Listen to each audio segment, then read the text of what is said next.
Alors, au bout du ponton 2, à l'espace bateau événement, il y a un bateau pas comme les autres. C'est le Columbus de Jean-Yves Terlin. Et bonne nouvelle, Jean-Yves nous accueille à bord.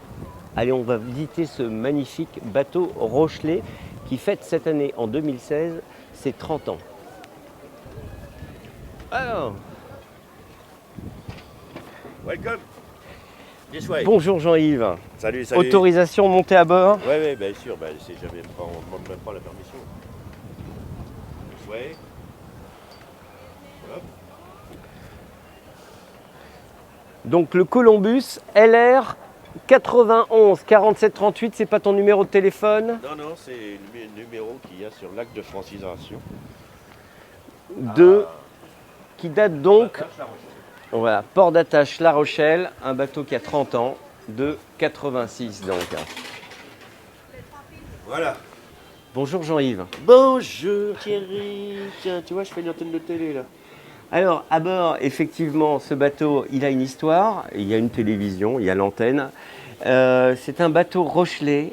Comment est partie l'histoire de ce bateau? Comment est partie l'histoire? Un bateau qui a été construit pour faire le Bock Challenge, British Oxygen Corporation. Plus personne ne sait ça, qui était le sponsor du premier tour du monde en 4 étapes, qui faisait Newport, Cape Town, Sydney, Rio, Newport. Donc j'ai construit ce bateau-là à l'époque grâce au sponsoring de UAP, qui a dit un des premiers partenaires à parler d'autre chose que de son nombril, et le bateau s'appelait UAP pour Médecins sans frontières. Ensuite, en 88, ça c'était 87, 86, 87, 88, j'ai fait la transat anglaise, la classique, là, qui a lieu tous les 4 ans, donc Plymouth Newport, où j'ai gagné en monocoque, mais les multis étaient déjà arrivés depuis quelques jours. Ensuite, c'est au cours du Bock Challenge qu'on on se disait qu'est-ce qu'on va faire comme bêtise le coup d'après, et c'est ce qui est devenu le Vendée Globe. Donc j'ai fait avec ce bateau, malheureusement, quelques jours, quelques encablures des îles Kerguelen. Mon mât en carbone, qui avait déjà bien voulu faire un tour, n'a pas voulu terminer le deuxième. C'était quoi la bande de copains qui disait qu'est-ce qu'on va faire comme connerie après le Bock Challenge? Il y avait Titouan, il y avait Filou, il y avait, je sais plus moi, toute la bande de l'époque. Janto, VDH, voilà quoi, les vieux cons quoi. Qui n'était pas à l'époque, parce qu'on a ressorti un petit peu des documents d'archives que tu as exhumés.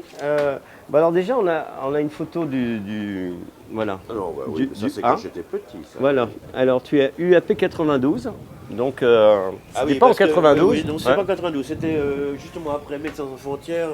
L'État avait demandé aux boîtes un petit peu dans lesquelles il était partenaire, donc l'UAP, de commencer à parler de l'Europe, de Maastricht. Et c'était pour annoncer, voilà. Donc en 48 heures, il a fallu trouver un autre nom. Donc on a gardé UAP, j'ai mis une date comme ça. 92. C'est bien que toutes les photos sont fausses. C'est pas 92, c'était 86, c'était 88. 88. Et là, on a le bateau dans sa configuration initiale. Alors l'idée c'est que tu nous fasses visiter ton bateau. Là, version IMOCA 60. Et puis avec pas mal d'innovations, parce que Jean-Yves Terlin, tu as toujours innové aussi dans la façon de naviguer en course au large. On ne va pas rappeler la course au gigantisme, et tu l'as gagnée sur vendredi 13, on va dire. Gagné, non, j'étais deuxième.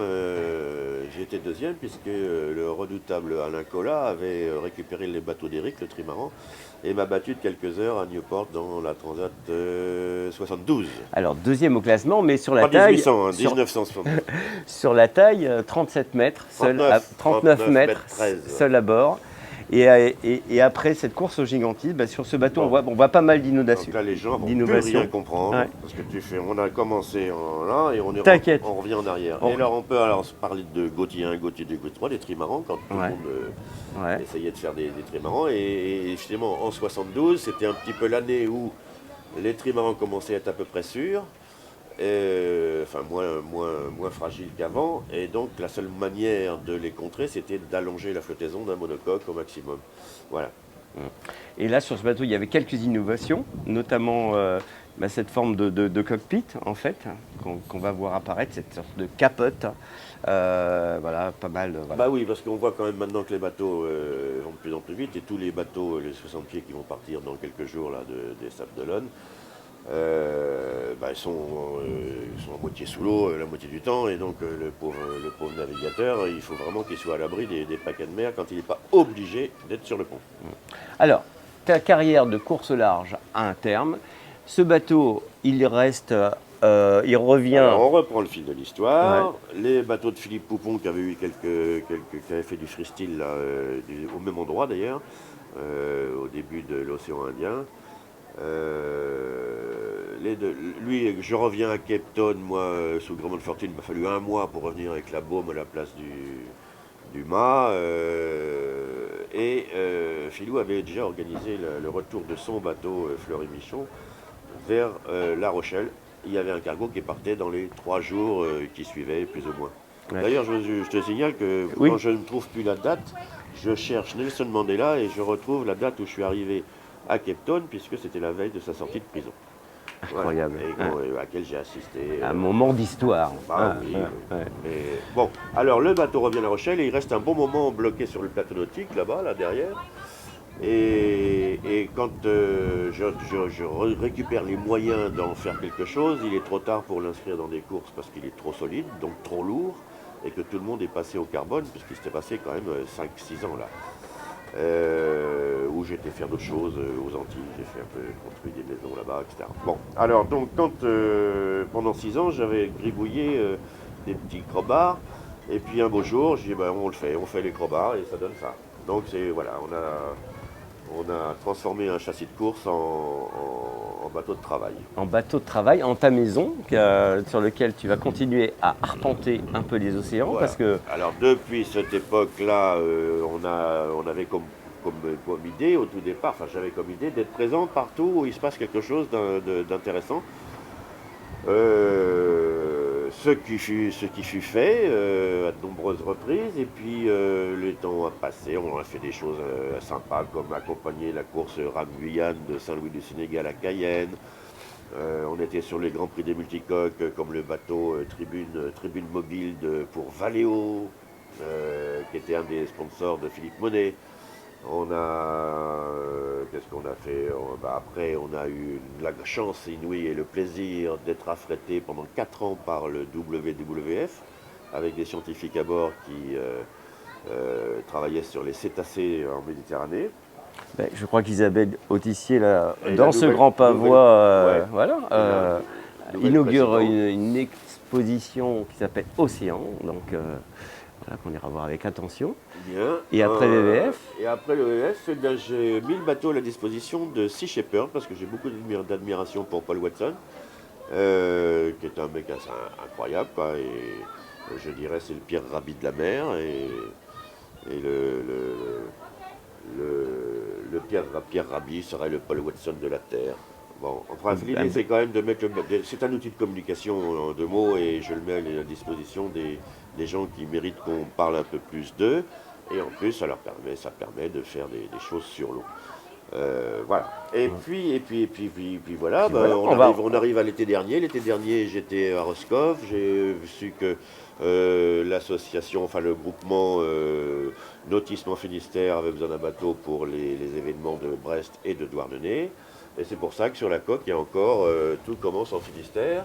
Et j'espère d'ailleurs que je vais pouvoir continuer avec eux, parce qu'il y a aussi en Bretagne pas mal d'associations qui s'occupent de la sauvegarde de notre patrimoine mondial, la mer. Et je pense qu'il faut leur donner un peu plus la parole. Et je trouve que tout commence en Finistère, et c'est aussi une bonne accroche pour qu'on s'occupe de ce problème important qui consiste à ce qu'on arrête le désastre. On arrête le désastre. Et on peut faire aussi des avis, parce que c'est vrai que c'est un bateau qui a une histoire, un bateau marin, un bateau qui est un bateau événement dès qu'il se pose à quai, mais aussi un bateau qui est capable d'aller un bateau d'expédition. Donc je fais des sites parce que c'est à la télé.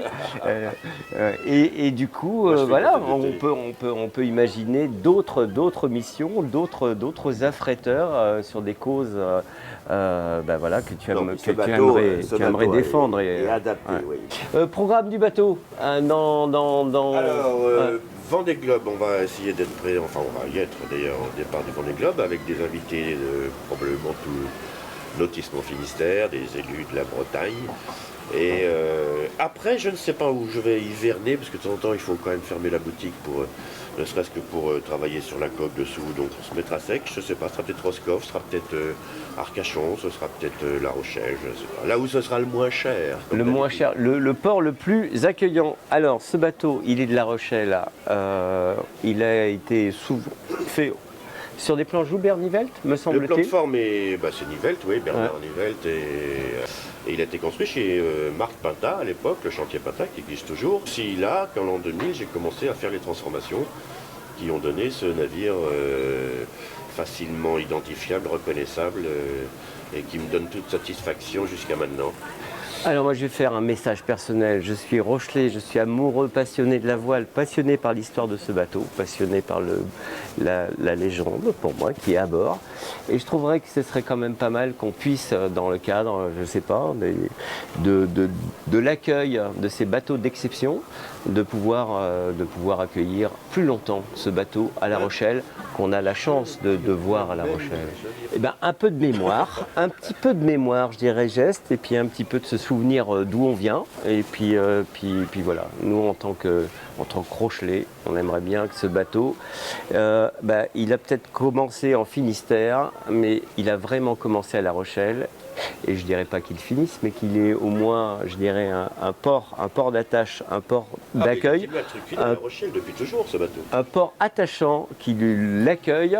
Je pense que ce serait une belle vitrine aussi pour le plateau nautique et notre ville qui développe maintenant d'autres ambitions nautiques.